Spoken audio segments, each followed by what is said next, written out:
1 million jobs every single year was one of the big promises made by President Uhuru Kenyatta and his deputy William Ruto ahead of the 2013 general elections. Now, in their first term, they were unable to deliver on the promises, but still went ahead and pledged to create 1.3 million jobs annually if re-elected in 2017.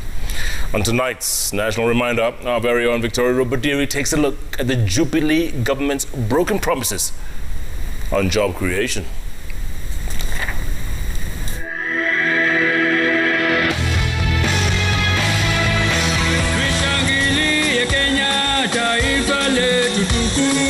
Creating jobs and opportunities for our young population is also a top priority. President Uhuru Kenyatta speaking at the launch of the second Jubilee Manifesto on June 26, 2017. By his side stood Deputy President William Ruto as they addressed a frenzied gathering of supporters at the Safaricom Indoor Arena in Nairobi. Thank you. A round of applause. They pledged to deliver on promises they made during the first term, and in addition to that, they made new ambitious pledges. One of the new promises was the plan to create 1.3 million jobs, a promise that was given prominent attention in President Kenyatta's inauguration speech at Kasarani. As you know, our manufacturing sector is the primary vehicle for creation of decent jobs.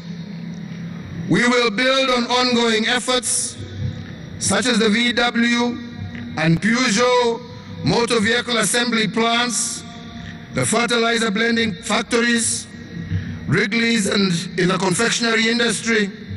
And similarly, we will target the creation of 1,000 small and medium-scale enterprises in agro-processing.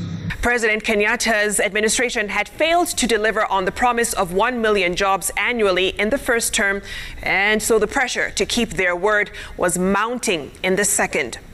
The plan was ambitious, and to fulfill it, an average of 706 jobs would have to be created each day to achieve the 1.3 million target between 2017 and 2022. At the time, 1 million youth were becoming eligible to join the labor force every year, and only 1 in 5 was likely to get formal employment. So, did they manage to deliver on their promise? Let's take a look at the 3 years that followed. In 2018, slightly over 840,000 jobs were created, according to the Kenya National Bureau of Statistics.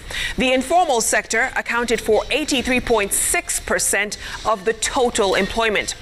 They were slightly over 459,000 jobs off target. In 2019, a marginal improvement was recorded, with 846,300 jobs created.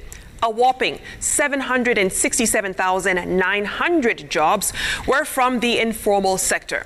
However, still falling short of the goal of 1.3 million new jobs that year. Still, in that same year, the president announced that over 100 billion shillings had been set aside to help 5 million young people in the country get jobs and start businesses through public-private partnerships. The partners were the MasterCard Foundation, Equity Bank, and Kenya Commercial Bank, who would work together to create 2 million jobs in the next 5 years. 2 months later, the employment market was hit by a wave of job losses. At least 6 companies announced staff layoffs of close to 2,000 people. The firms East African Portland Cement Company, Telcom Kenya, Stanbic Bank of Kenya, and East African Breweries Limited, and 2 banks all notified employees of the looming layoffs, citing the need to trim their wage bills. Final 2020 job figures are yet to be released. However, according to KNBS, 1.7 million jobs were lost since the COVID-19 pandemic hit. Now, with a year to go, the Jubilee administration stares at a mounting job deficit as it seeks to hit 6.5 million jobs promised. That's your national reminder of the week, lest you forget.